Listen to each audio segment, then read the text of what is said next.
विनंती आहे आपण स्टेजवरती यावं आणि यानंतर सर्वांना विनंती आहे सर्वांनी दोन्ही हात वरती करा. सर्वांनी विनंती आहे दोन्ही हात वरती करा आणि टाळ्यांच्या प्रचंड गजरामध्ये स्वागत करूया सन्माननीय आमदार रोहित दादा पवार.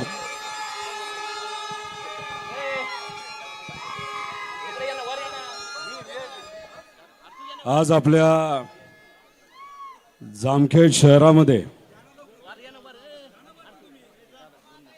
इथं जी आपण आपल्या प्रचारानिमित्त ही सभा घेत आहोत, त्या सभेसाठी या व्यासपीठावर उपस्थित असणारे सर्व मित्रपक्षाचे पदाधिकारी, कार्यकर्ते, पत्रकार, या पवित्र भूमीमध्ये राहणारे सर्व स्वाभिमानी नागरिक, निष्ठावंत कार्यकर्ते, पदाधिकारी, बंधू आणि भगिनींनो, ही सभा जरा जास्तच लांबलेली आहे. कारण का आपलं उद्दिष्ट पण तसंच आहे. गेल्या वेळेस जेवढी लीड होती त्याच्यापेक्षा कितीतरी लांब आणि कितीतरी जास्त लीड यंदा या ठिकाणी आपल्या सर्वांना मिळवायची आहे.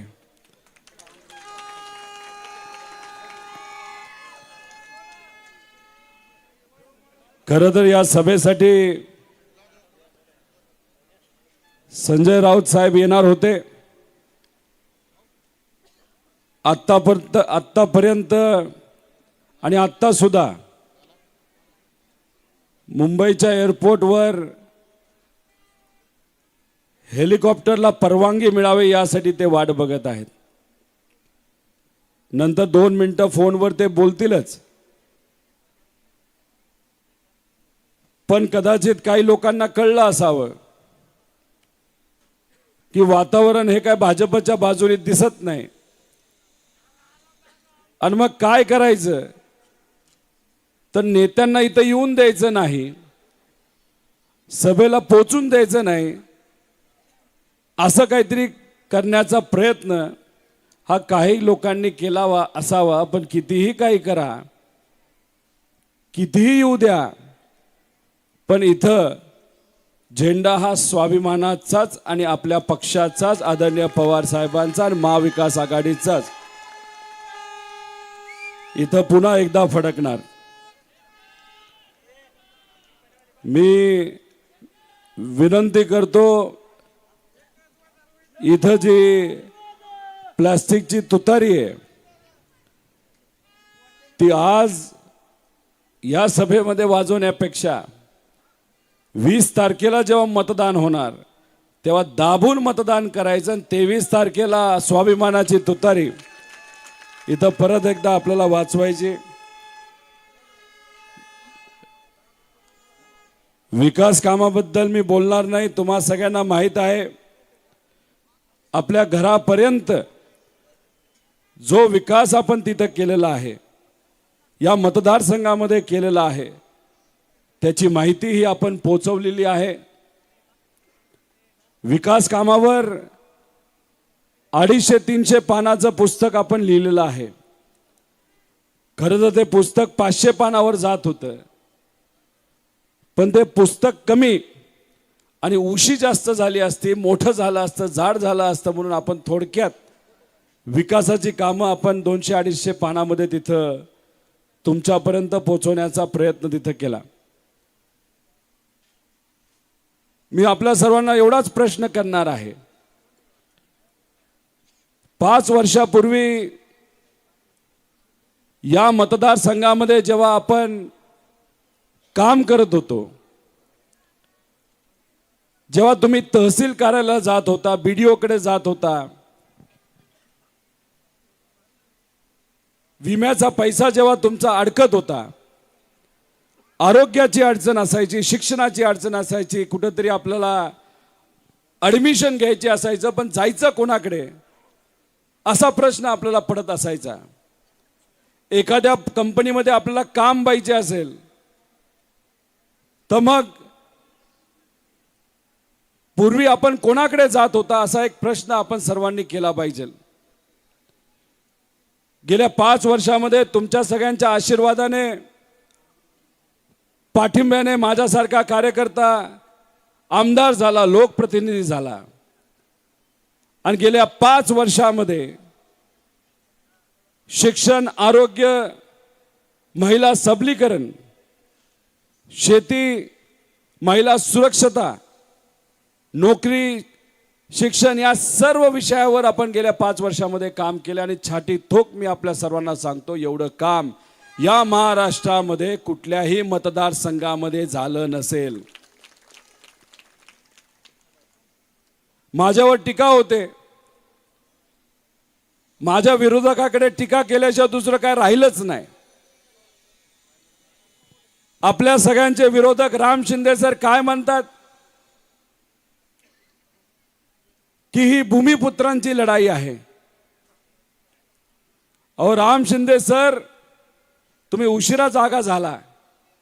2019 मध्येच लोकांनी निर्णय घेतलाय की कोणाला निवडून द्यायचं आणि कोणाला निवडून द्यायचं नाही. आणि 2019ला इथं असणारे मायबाप जनतेने या कार्यकर्त्याला आशीर्वाद दिले, प्रेम दिलेला आहे. गेल्या 5 वर्षामध्ये राम शिंदे सरांना मला विचारायचं, तुम्ही गेला कुठे होता? जेव्हा करोनाचा रोग आला होता तेव्हा इथं असणाऱ्या सामान्य लोकांची सेवा करण्यापेक्षा घरी तुमच्या शेतामध्ये, तुमच्या गार्डनमध्ये तुम्ही पाणी घालत होता. एका पत्रकारांनी त्यांना विचारलं, कसा टाइमपास करता तुम्ही?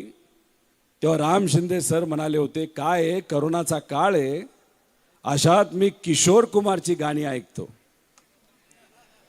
म्हणजे आम्ही सर्वजण या मतदारसंघामध्ये सामान्य लोकांची सेवा करत होतो, लोकांना औषध देत होतो, ज्याला ऑक्सिजन मिळत नाही त्याला मदत करत होतो.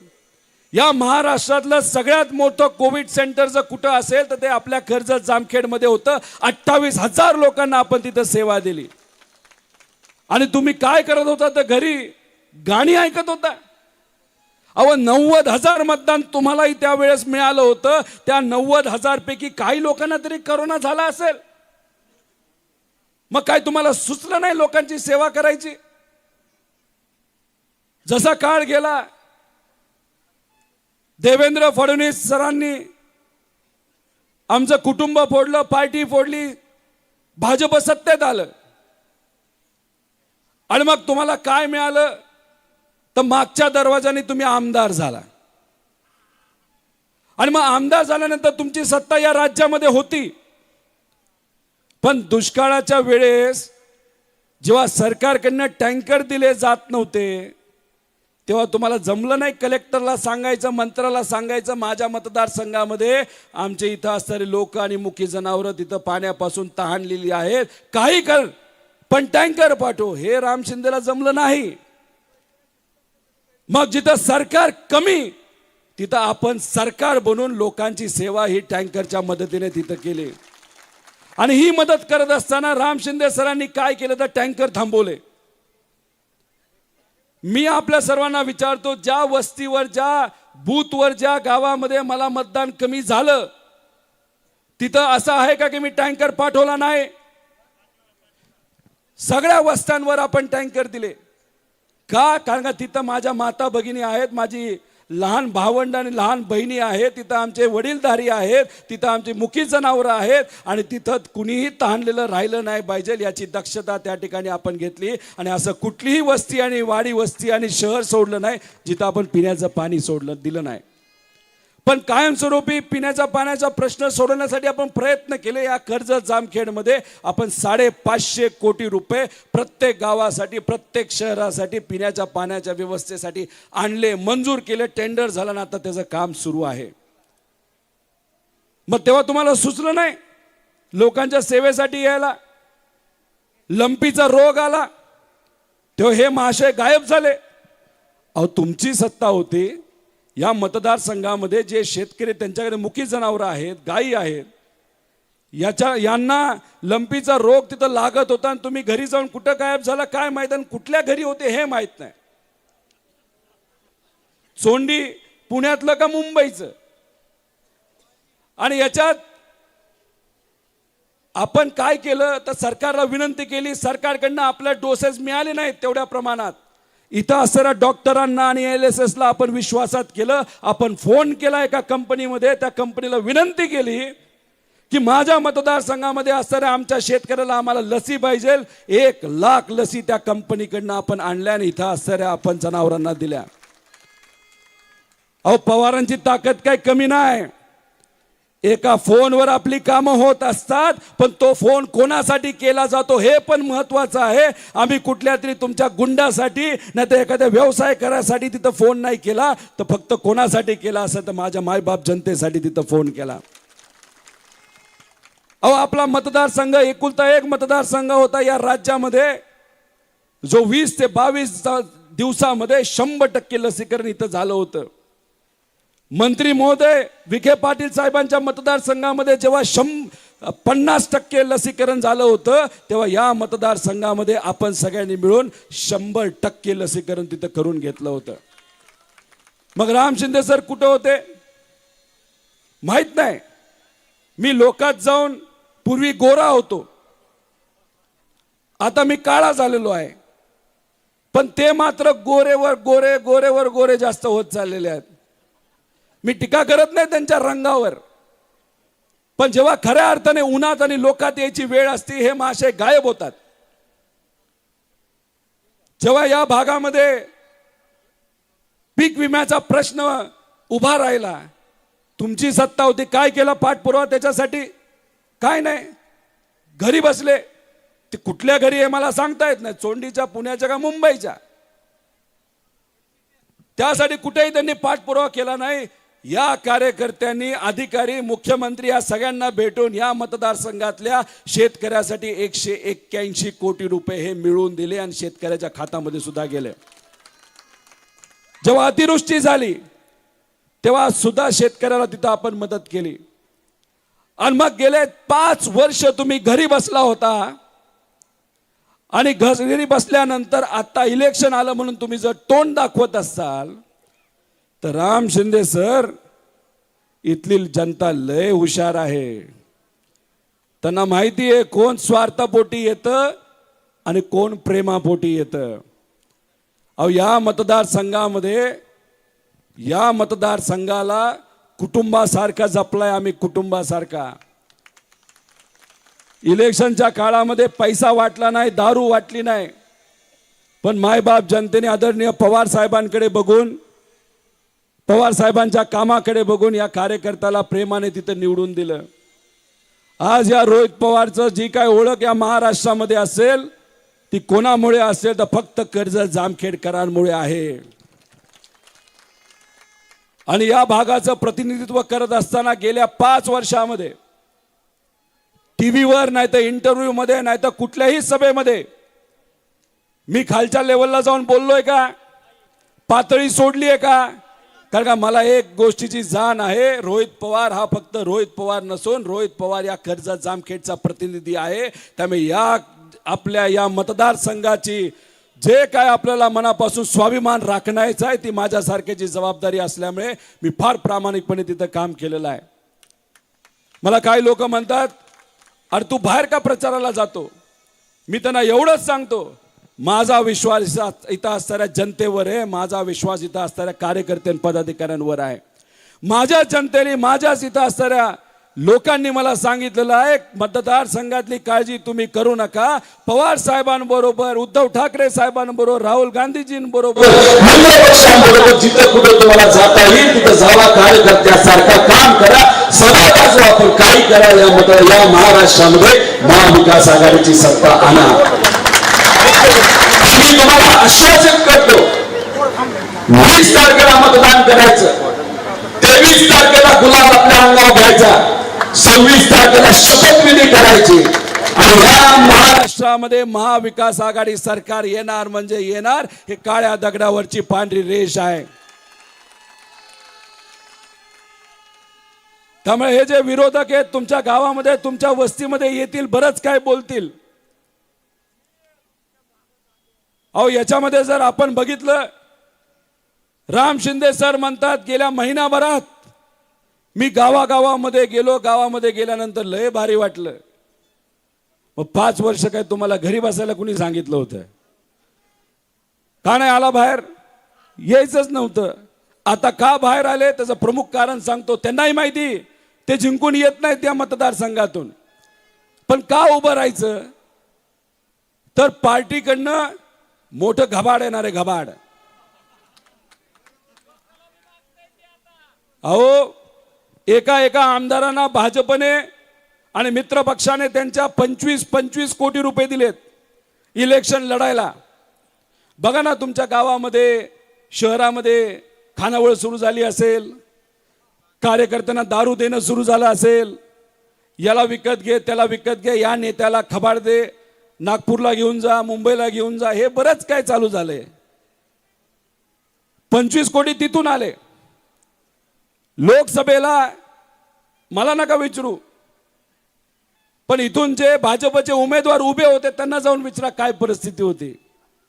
हट्ट धरला होता या महाशयांनी की या मतदारसंघातलं जे कुठलं अर्थकारण असेल ते फक्त माझ्याकडेच ठेवायचं, नाही तर मी रुसून बसतो. बसले रुसून 10 दिवस. मग देवेंद्र फडणवीसांनी पुढाकार घेतला आणि मग घेतल्यानंतर जे काय मिळायचं त्यांना मिळालं आणि मग ते कामाला लागले. आज सकाळी का काल रात्री माझ्या मोबाईलवर एक फोटो आला. मी म्हणलं हे काय आले जरा बघावं. त्या फोटोमध्ये काय, तर मी एक सामान्य कुटुंबातला व्यक्ती आहे, माझ्या इलेक्शनसाठी मला पैसे द्या. अहो, मध्य प्रदेशमध्ये तुमच्या साडूची कंपनी आहे हे लोकांना माहित आहे का? तुम्ही तुमच्या जे काय ॲफिडेव्हिट द्यावं लागतं इलेक्शनच्या वेळेस, किती रुपयाची प्रॉपर्टी दाखवली त्यांनी, कुणी बघितली का? 7 का 8 कोटी रुपयाची. तुम्ही लोकांना काय सांगता? मी सालगड्याचा मुलगा आहे. मग मंत्री झाल्यानंतर असं काय झालं की चोंडीमध्ये तिथं मोठा बंगला बांधला? बंगला बांधा, माझं काहीच म्हणणं नाही. माझी चीड फक्त एका गोष्टीची आहे, चोंडी ही अतिशय पवित्र भूमी आहे. पुण्यश्लोक अहिल्यादेवी होळकरांची ती जन्मभूमी आहे. तुमच्याकडे 12 खाती होती. 12 खाती 5 वर्ष असताना सुद्धा त्या पवित्र भूमीमध्ये सरकारचा 1 रुपया निधी नाही आला आणि तिथं 1 रुपया न निधी येता तुम्ही तुमचा बंगला तिथं बांधता आणि लोकांकडनं आज तुम्ही पैसे मागता. अरे काय साधी लोक आहेत का? लय हुशार लोक आहेत. त्यांना माहिती तुमचं काय चाललंय. कुठेतरी सहानुभूती मिळवण्याचा प्रयत्न तुम्ही कितीही केला, लोकांना माहिती काय परिस्थिती आहे. रायगडमध्ये तुमची जमीन आहे, ती कशी घेतली आहे, MIDCच्या जवळ का घेतली, याच्याबद्दल मी या ठिकाणी काय बोलणार नाही. आणि तुम्ही जर माझ्यावर बोलत असाल सोन्याच्या चमच्याबद्दल, अहो ज्या कुठल्या कुटुंबात जन्मायचं कोणाच्या हातात असतं? फक्त प्रेमळ आई वडील मिळणं हे फार मोठं नशीब असतं. आणि इथं असणाऱ्या प्रत्येक व्यक्तीचं ते नशीब आहे, कारण त्यांचे आई वडील त्यांच्यावर प्रेम करतात. जेवढे आई वडील तुमच्यावर प्रेम करतात तेवढेच माझे आई वडील माझ्यावर प्रेम करतात. पण ज्या कुटुंबात मी जन्मलो त्या कुटुंबाने राजकीय क्षेत्रामध्ये आणि शैक्षणिक क्षेत्रामध्ये आणि सामाजिक क्षेत्रामध्ये जर खूप मोठं काम केलं असेल तर मी म्हणेल की नक्कीच मी भाग्यशाली आहे की पवार कुटुंबामध्ये तिथं जन्मलो. लहानपणीपासून आदरणीय पवार साहेबांचं काम तिथं मी बघितलेलं आहे आणि पवार साहेब ज्या पद्धतीने काम करत आले त्याच पद्धतीचं काम गेल्या 5 वर्ष या मतदारसंघामध्ये केलेलं आहे. आणि पुढचे अनेक वर्ष फक्त या मतदारसंघामध्ये नाही तर अख्ख्या महाराष्ट्रामध्ये हा कार्यकर्ता काम करणार आहे. सोन्याचा चमचा, पण त्या सोन्याचा चमचाचं तुम्ही काय करता हे सुद्धा महत्वाचं आहे. मी माझ्या आई वडिलांना विचारलं, खरंच काय लहान असताना सोन्याच्या चमच्याने तुम्ही मला चारलं का काय?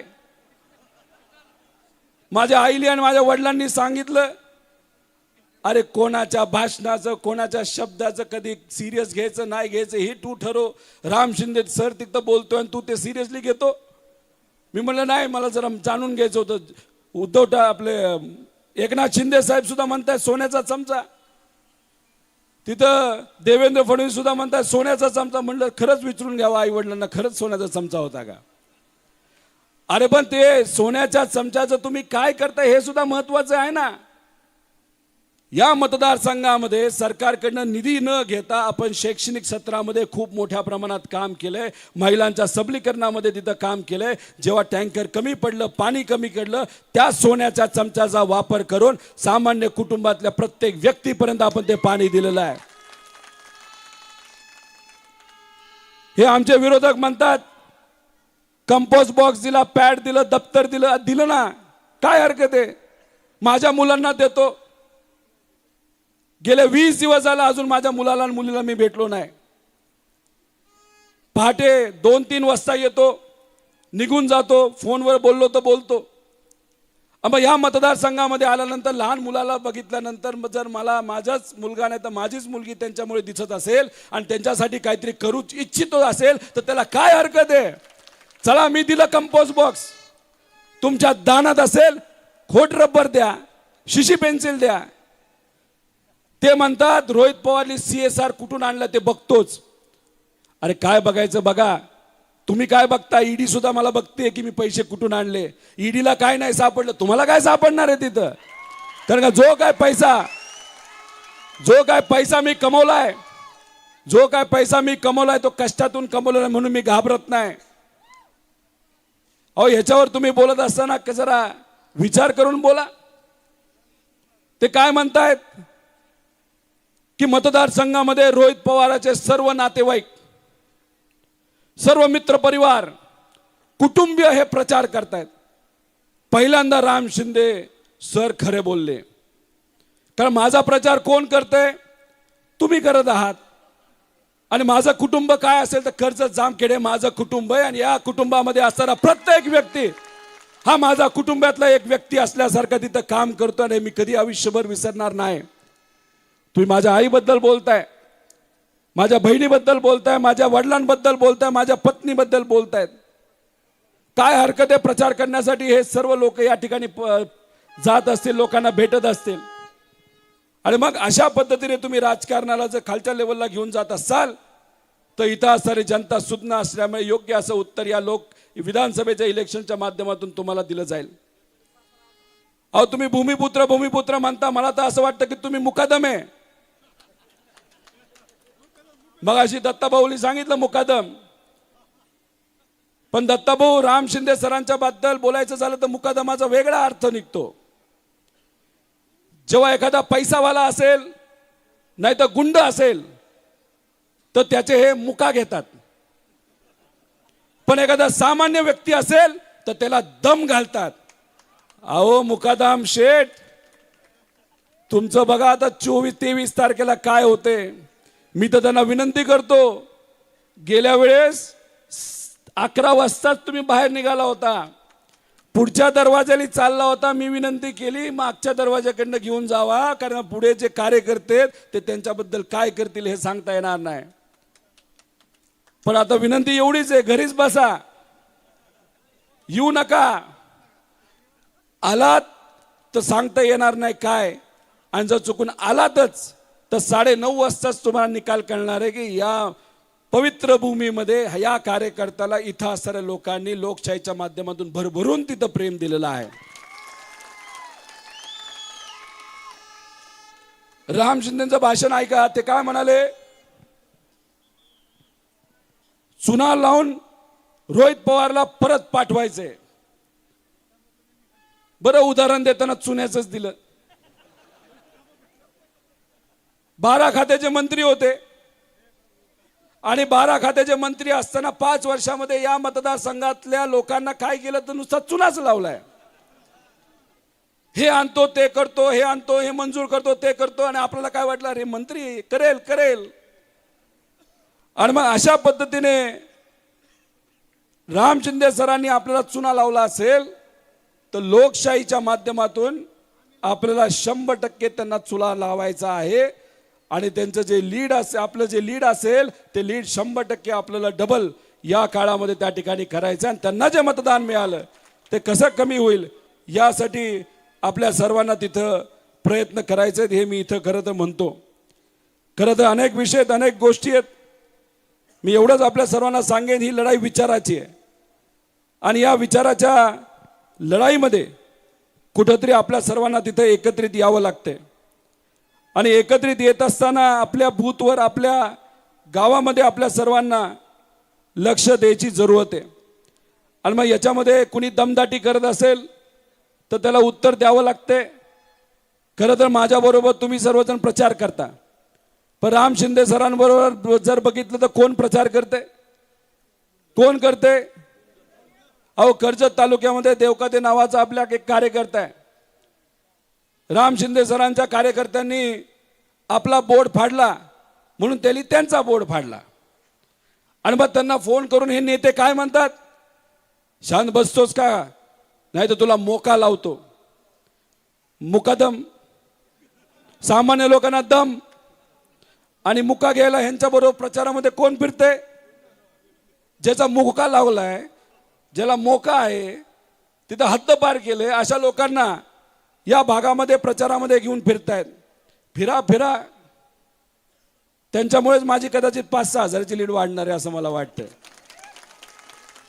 कारण काय, लोकांना शांतता पाहिजे, लोकांना विकास पाहिजे, लोकांना सेफ वाटलं पाहिजे, सुरक्षित वाटलं पाहिजे. आपली मुलगी शाळेत गेल्यानंतर आपल्याला टेन्शन वाटलं नाही पाहिजे की किती वाजता आहे, कुठे असेल, काय असेल. आपण गेल्या 5 वर्षामध्ये या मतदारसंघामध्ये जे वातावरण आहे ते दहशतमुक्त केलं होतं. पण गेल्या 1.5 वर्षामध्ये राम शिंदे सरांनी काय केलं असेल तर इथं दहशत लावलेली आहे. आणि याचं उत्तर आपल्याला 100% या इलेक्शनच्या माध्यमातून द्यायचं आहे की लोकशाही जास्त महत्वाची, लोकांचं मत जास्त महत्वाचं आहे आणि दहशत हे आम्ही आमच्या पायाखाली तुडवतो हे दाखवण्याची वेळ खऱ्या अर्थाने या इलेक्शनमध्ये आलेली आहे. याच्यामध्ये मगाशी काही मुद्दे सांगितले, ज्याच्यामध्ये सांगण्यात आलं शेतीचं पाणी आणण्यासाठी बलाच फॉलोअप करावा लागतो, पाठपुरावा करावा लागतो. आणि गेल्या 5 वर्षामध्ये आपण शेतीचं पाणी आणि ते सुद्धा मुबलक पाणी कर्जतचे काही 30 गावं आणि जामखेडचा पुरा तालुका यासाठी सर्वे केलाय, राज्य सरकारकडनं केला आणि केंद्र सरकारकडनं सुद्धा करून घेतलेला आहे. आणि हे 5 वर्षामध्ये हे काम आपण केलेलं आहे. मी तुम्हा सर्वांना आश्वासित करतो 23 तारखेला महाविकास आघाडी सरकार या महाराष्ट्रामध्ये येणार आणि पहिली 2 कामं या कर्जत जामखेडमध्ये जर मी कुठली करणार असेल तर एक तर शेतीचं पाणी हे आल्याशिवाय राहणार नाही असा शब्द या ठिकाणी आपल्या सर्वांना देतो. आणि MIDCचा प्रश्न आपल्याला सोडवायचा आहे. MIDC आपण जिथं पाहिजे तिथं आणणार आणि त्या MIDC मध्ये आपण कंपन्या सुद्धा आणणार आणि कंपन्या आल्यानंतर इथं असणाऱ्या सर्व मुला मुलींना तिथं हाताला काम मिळेल हे नक्कीच आपण येत्या काळामध्ये करू. राम शिंदे सर मंत्री असताना नाही तर त्याच्या आधी सुद्धा कधी MIDCची चर्चा झालेली आपण बघितली का हो? अहो, राम शिंदे सरांनाच माहित नसेल MIDC काय असतं. पण गेल्या 5 वर्षामध्ये त्यांना शिकवले. आमच्या माता भगिनी शेतामध्ये काम करायला जेव्हा जातात तेव्हा खुरपताना सुद्धा म्हणतात, अरे आपली MIDC कधी येते. हा बदल झाला गेल्या 5 वर्षामध्ये. अशा प्रकारची चर्चा या मतदारसंघामध्ये सुरू झाली आहे की आपल्या कुटुंबासाठी काय महत्वाचं आहे, आपल्या परिवारासाठी काय महत्वाचं आहे, आपल्या पुढच्या पिढीसाठी काय महत्वाचं आहे, आपल्या शेतीसाठी काय महत्वाचं आहे. आणि ही चर्चा ही सकारात्मक चर्चा आहे, जी चर्चा गेल्या 5 वर्षामध्ये या मतदारसंघामध्ये झालेली आहे. खरं तर राम शिंदे सरांना देवेंद्र फडणवीस साहेबांनी सांगितलं होतं काही कर पण रोहित पवारला मतदारसंघामध्ये अडकून ठेव. नाही जमलं त्यांना. 5 वर्ष गायब. आपण 5 वर्ष काम केलं आणि या महाराष्ट्रामध्ये फिरत असताना तिथं असणारे लोक सुद्धा म्हणतात की तुम्ही तुमच्या मतदारसंघामध्ये खूप चांगलं असं काम केलंय. आणि मग अशा पद्धतीने काम केलं असेल तर नक्कीच मला विश्वास आहे की 23 तारखेला जेव्हा निकाल लागेल तेव्हा आपली लीड गेल्या वेळेसपेक्षा 100% तिथं डबल झालेली असेल. अहो, हे जे भाजपची लोक आहेत महाराष्ट्रामध्ये येऊन काय प्रचार करतात की पवार साहेबांनी 10 वर्षामध्ये कृषी मंत्री असताना 10 वर्षामध्ये काय केलं. हाच प्रश्न लोकसभेच्या वेळेस अमित शाह साहेबांनी तिथं विचारला होता महाराष्ट्रामध्ये येऊन. पवार साहेबांनी काय केलं 10 वर्षामध्ये कृषी मंत्री असताना. लोकांनी उत्तर दिलं लोकशाहीच्या माध्यमातून. 23 खासदारांवर डायरेक्ट बीजेपी 9 खासदारावर आलेले आपण सगळ्यांनी बघितले. आणि परत 4 दिवसापूर्वी अमित शहा म्हणतात की पवार साहेबांनी 10 वर्षामध्ये काय केलं. अमित शहा साहेब थोडं थांबा, 23 तारखेची वाट बघा. विथ इंटरेस्ट महाराष्ट्राची स्वाभिमानी लोक उत्तर देतील की पवार साहेबांनी काय केलं आणि महाविकास आघाडीला निवडून दिल्याशिवाय राहणार नाही. उत्तर प्रदेशचे मुख्यमंत्री आलेत आणि काय म्हणतात, बटेंगे तो कटेंगे, म्हणजे हिंदू मुस्लिम करण्याचा प्रयत्न करतात. अहो त्यांची वाशिमला एक सभा झाली, लय मोठी सभा झाली. मुख्यमंत्री उत्तर प्रदेशचे आले होते आणि त्यांच्या सभेमध्ये तुडुंब गर्दी झाली होती.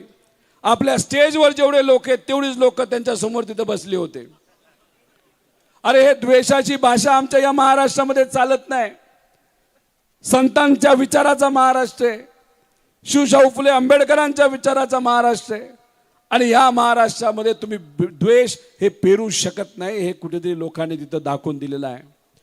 खरं तर भाजपच्या नेत्यांना मी विनंती करतो की मोदी साहेबांच्या ज्या सभा आहेत, ज्या तुम्ही 10 लावल्यात त्या 20 करा. ज्या अमित शहा साहेबांच्या सभा तुम्ही 15 लावल्यात त्या 30 करा. कारण का आता महाविकास आघाडीचे कमीत कमी 170 आमदार निवडून येणार आहेत. जर मोदी साहेब आणि शहा साहेब इथं आले आणि त्यांच्या सभा जर डबल झाल्या तर मला विश्वास आहे आपला आकडा हा 200च्या पुढे तिथंच गेल्याशिवाय राहणार नाही. म्हणजे तुमच्या सगळ्यांची उपस्थिती बघितल्यानंतर खूप मनापासून मला आनंद वाटतोय. राशीनला देशाचे मंत्री आले होते, त्यांच्या सभेमध्ये या बाजूला जेवढी गर्दी तेवढी गर्दी होती. आज सुद्धा आठवले साहेब तिथं आलेले आहेत. एका लग्न कार्यालयामध्ये तिथं तो कार्यक्रम घेतलाय. मला काय सांगायचं की लोकांचा प्रतिसाद भाजपला नाही. कारण का या भाजपने आपल्याला काही दिलं नाही. या महाविकास आघाडी सरकारमध्ये मी आपल्या सर्वांना सांगतो, 20 तारखेला मतदान, 23 तारखेला गुलाल आपल्यावर, 26 तारखेला शपथविधी, पहिली कॅबिनेट आणि ती कॅबिनेट झाल्यानंतर तुमचे अकाउंट तिथं बघायचे. आणि आमच्या शेतकऱ्यांच्या अकाउंटमध्ये महाविकास आघाडी सरकारकडनं 3 लाख रुपयाची कर्जमाफी झालेली बघायला मिळेल. प्रत्येक शेतकऱ्याला 3 लाख रुपयाची कर्जमाफी झालेली बघायला मिळेल. आणि आमच्या माता भगिनींनी टेन्शन घेऊ नये. महाविकास आघाडी लाडकी बहीण योजना बंद करणार नाही, उलट महालक्ष्मी योजना सुरू करणार आहे, ज्याच्यामध्ये महिन्याला 3000 रुपये आमच्या माता भगिनींच्या अकाउंट मध्ये येणार आहेत. पण हे करत असताना तुमच्या लाडक्या मुलाला, तुमच्या लाडक्या मुलीला सुद्धा हाताला काम देणार आहे. आणि तिथं विम्याच्या मदतीने 25 लाख रुपयाचा विमा आमच्या या सामान्य लोकांना तिथं दिलं जाणार आहे. गॅसमध्ये सुद्धा तुम्हाला सवलत दिली जाणार. 3 ते 4 सिलेंडर तुम्हाला तिथं मोफत वर्षाला मिळणार. हे अशा पद्धतीचं काम येत्या काळामध्ये महाविकास आघाडी सरकारकडनं तिथं केलं जाणार आहे. त्यामुळे भुलाथापाला कुणी बळी पडू नये. नेते येतील, राम शिंदे सर येतील आणि म्हणतील मंजूर आहे, सभा मंडप मंजूर, रस्ता मंजूर. चुकून एखादा माणूस जर म्हणला तुमचा बंगला मंजूर, अरे आचारसंहिता चालू आहे, सगळ्यालाच मंजूर आहे, मंजूर आहे, मंजूर आहे. मग एक काम करा, राम शिंदे सर इथं असणाऱ्या स्वाभिमानी लोकांच्या साक्षीने मी तुम्हाला सांगतो की या लढाईमध्ये माझ्यासारखा कार्यकर्ता या लोकांच्या आशीर्वादाने कमीत कमी 1 लाख मताधिक्याने निवडून येणार. आणि मग 23 तारखेला संध्याकाळी तुम्हाला सांगावं लागेल मंजूर आहे. बाकी कामाबद्दल तुम्ही टेन्शन घेऊ नका. सरकार आपल्या विचाराचं येते, आपण काम केल्याशिवाय राहणार नाही. बघा आता प्रवेश किती चांगले झाले, मोठे प्रवेश इथं झाले. पप्पू शहानी आलेत, 1000-2000 लोक घेऊन आलेत. त्याच्याच बरोबर विलास दांडे असतील, त्याच्याच बरोबर धनंजय भाऊ असतील, तसंच शहाजी राळेबात आणि महेंद्र राळेबातांच्या माध्यमातून भाऊराव राळेबात, अनेक विविध म्हणजे ज्याच्यामध्ये विविध गावचे सरपंच सदस्य, म्हणजे ती आकडा जरा 1000 पर्यंत आहे, त्यामुळे मी वेळ नाही घेत. हे सगळे प्रवेश दिवसा झाले का नाही झाले? आणि त्यांचे प्रवेश रात्री होतात. म्हणजे एखादं झोपलं असेल त्याला उठवतात, म्हणतात चल तुला काहीतरी दाखवतो. त्याला असं वाटतं की काहीतरी चांदणे दाखवतात का काय काय म्हणजे, चला बाबा त्याच्याबरोबर. डायरेक्ट चोंडीला घेऊन जाणार आणि काय कळण्याच्या आधीच गळ्यामध्ये माळा टाकणार आणि गमछा टाकणार, म्हणा झाला तुझा प्रवेश. आणि मग ह्याला जाग येऊच तर कळतात काहीतरी गडबड झाली. आणि दुसऱ्या दिवशी सकाळी आपल्याकडे येणार, म्हणणार अहो काहीतरी चुकीचं झालंय, मी अपवित्र झालेलो आहे, भाजपचा गमछा माझ्या अंगात पडलेला आहे, काहीतरी करा, पण आपल्या विचाराचा गमछा आमच्या खांद्यावरती टाका. आणि मग दुसऱ्या दिवशी आपण तिथं प्रवेश करतो. त्यामुळे हे जे काय चाललंय ना रात्रीचं काम, ते देवेंद्र फडणवीसांमुळे झालेलं आहे. देवेंद्र फडणवीस शपथविधी पण कधी करतात? पहाटे. त्यांना पाठिंबा प्रतिसाद कोण देतं ते त्यांनाच माहिती आहे. अहो आम्ही दिवसा ढवळ्या तिथं काम करतो, सामान्य लोक आहेत, दिवसा सकाळी उठतो, संध्याकाळी रात्री झोपतो आणि मध्ये काम करतो. तुमचं काम मात्र रात्रीच. लोक सुद्धा जी येतात त्यांची जे दमदाटी करणारे रात्रीच. आणि मग असं जे काय काम करणाऱ्या लोकांना मला एवढंच सांगायचंय, महाविकास आघाडी सरकार येणार आहे, लोकांच्या बाजूने आम्ही निर्णय घेऊ, निष्ठावंतांना आम्ही ताकद देऊ, पण गद्दारांना पुढे आम्ही सोडणार नाही.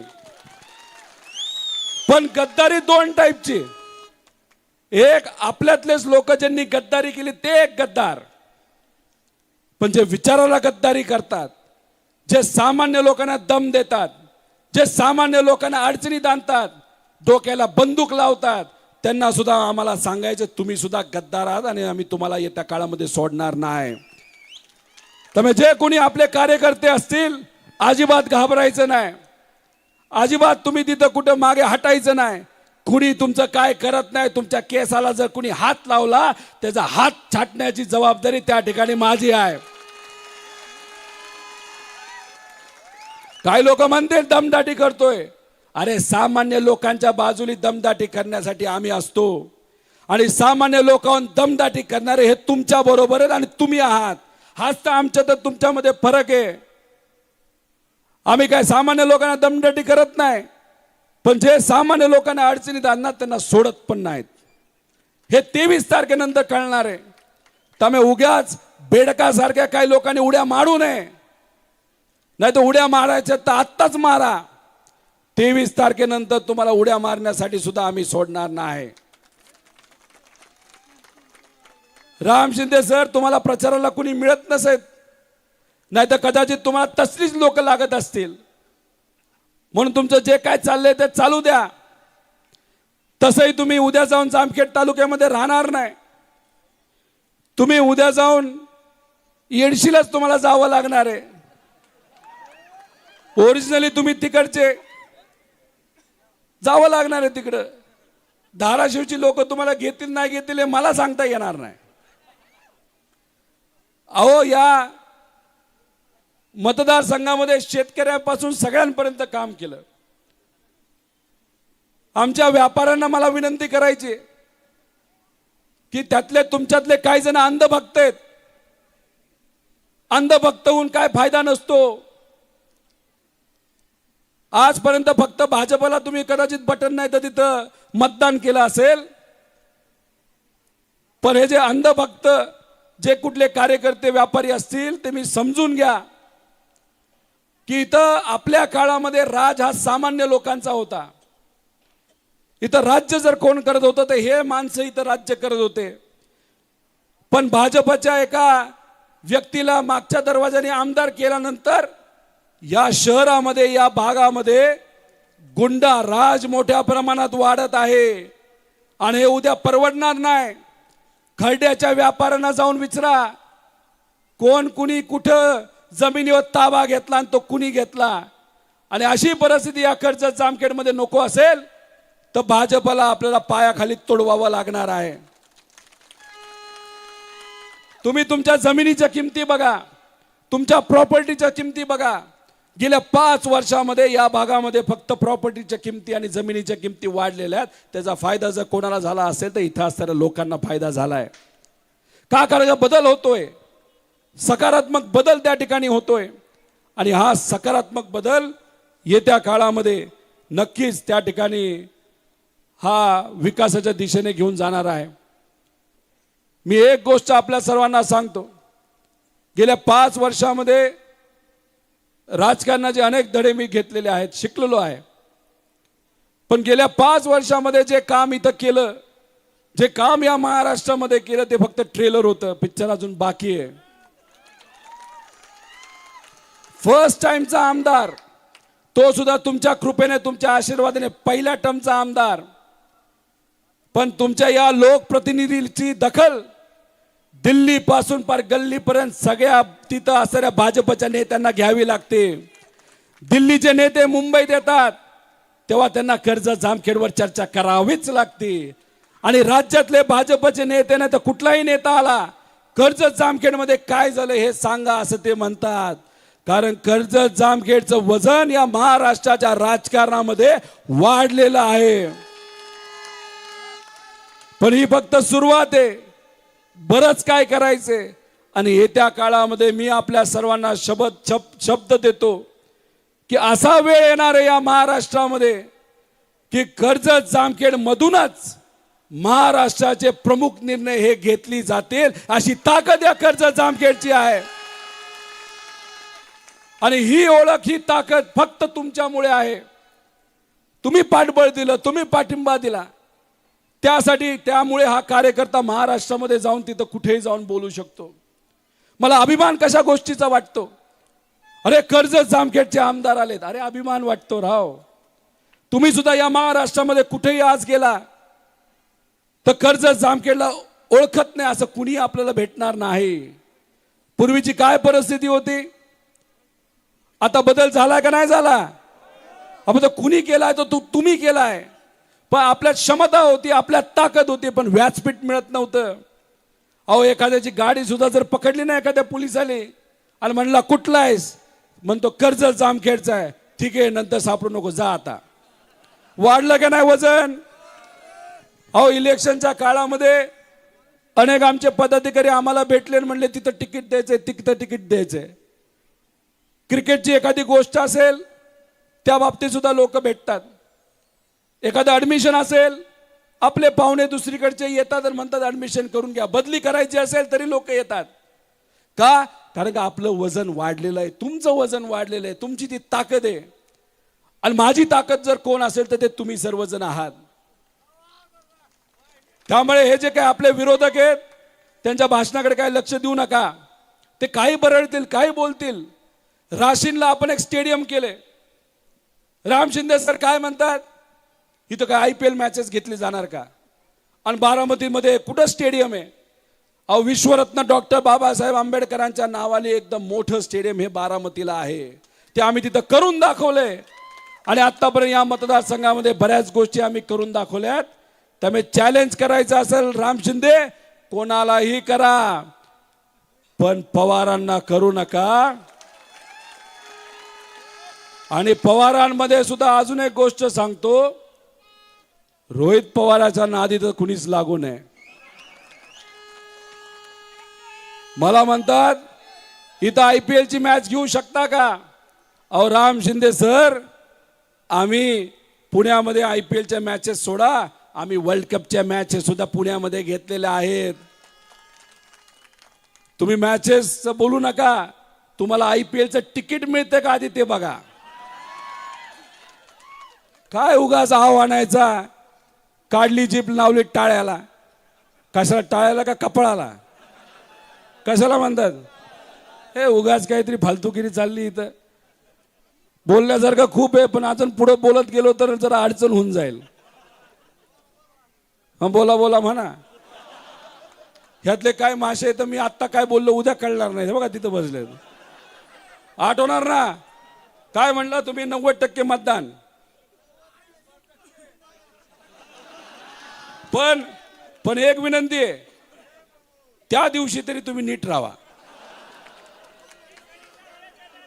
हा सारोळ्याच आहे काय? त्यामुळे लय भारी इलेक्शन रे, लय चांगले. अजून काय कुठला विषय राहिलाय का? सांगितलं हो लाडक्या बहिणीचं नका काळजी करू. हा कोणाला? भाऊकी आहे ना आपली.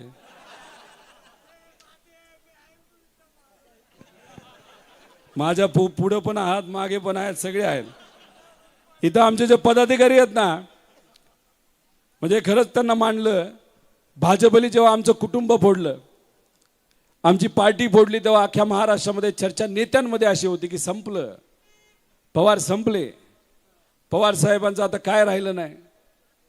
आणि अशा परिस्थितीमध्ये हे सर्व निष्ठावंत कार्यकर्ते पदाधिकारी आमच्या बरोबर राहिले, त्यासाठी मी सगळ्यांचेच मनापासून आभार व्यक्त करतो. देवेंद्र फडणवीसांना वाटलं होतं पवार साहेबांचं राजकारण संपलं आणि म्हणाले की ते पैलवान झालेत. कोण? देवेंद्र फडणवीस. अरे तुम्ही पैलवान व्हा नाही तर काही व्हा, वस्ताद मात्र आमच्याकडेच आहेत. आणि पवार साहेब असे वस्ताद आहेत, एक नाही किती डाव खिशामध्ये घेऊन येत कोणालाच कळत नाही. एक डाव तर लोकसभेमध्ये दाखवून दिला आणि आता विधानसभेमध्ये बघा, हे दिल्लीची लोक आलीत नाही तर महाराष्ट्रामध्ये गुजरातशाही लागू करायला, कळणार पण नाही काय झालं आणि कसं झालं.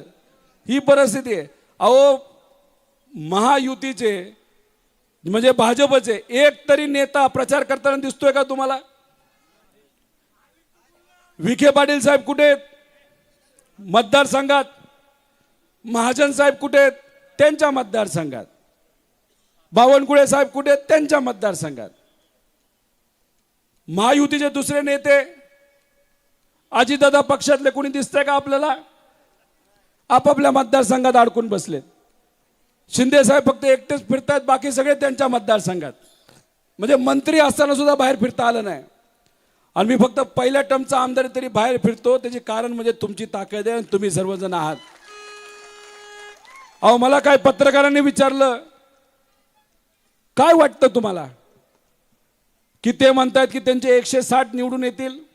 मी म्हटलं काय, त्यांचे सर्व नेते त्यांच्याच मतदारसंघात अडकून बसलेत. तिकडचे उमेदवार फोन करतात नेत्यांना, अहो नेते साहेब आमच्या प्रचाराला की या की राव. मग नेता हळूच म्हणतो, तुझं सोड, आमचंच वाट लागली तर आमचंच काय होईल माहीत नाही. हे भाजपच्या नेत्यांचं झालंय. अहो नेते सुद्धा निवडून येत नाही अशी परिस्थिती त्यांची. खरंच ही परिस्थिती आहे. कारण लोकांनी या महाराष्ट्रामध्ये ठरवलेलं आहे की आता यांचा करेक्ट कार्यक्रम करायचा. हे देवेंद्र फडणवीस साहेब स्वतःला काय म्हणतात? आधुनिक काळाचे काय म्हणतात ते? चाणक्य नाही, अभिमन्यू. ते आपल्याला वाटतं ते खरे म्हणा, पण आपल्याला बोलता येणार नाही. आधुनिक काळाचे अभिमन्यू. अभिमन्यू चांगली व्यक्ती होती. चक्रव्यूहामध्ये ते गेले, पण चक्रव्यूहातून बाहेर आले का? आता सामान्य लोक महागाईच्या चक्रव्यूहामध्ये आहेत का? आहेत. शेतकरी अडचणीत आहे का? आहे. आमचा बेरोजगारीच्या चक्रव्यूहामध्ये युवा अडकलाय. मग कसं कळणार देवेंद्र फडणवीसांना यांना कसं बाहेर काढायचं? अहो देवेंद्र फडणवीस काय असतील ते जनरल डायर आहेत, नवीन युगातले जनरल डायर. तुम्हाला कळणार नाही जनरल डायर कोण होतं. ब्रिटिश काळामध्ये जालियनवाला बाग जेव्हा घटना घडली, तिथं एक ब्रिटिशचे अधिकारी होते, त्यांचं नाव होतं जनरल डायर. त्यांनी काय केलं होतं तर अशाच महिला, लहान मुलं, वडीलधारी, युवा भारताला स्वातंत्र्य मिळावं यासाठी आंदोलन करत होते.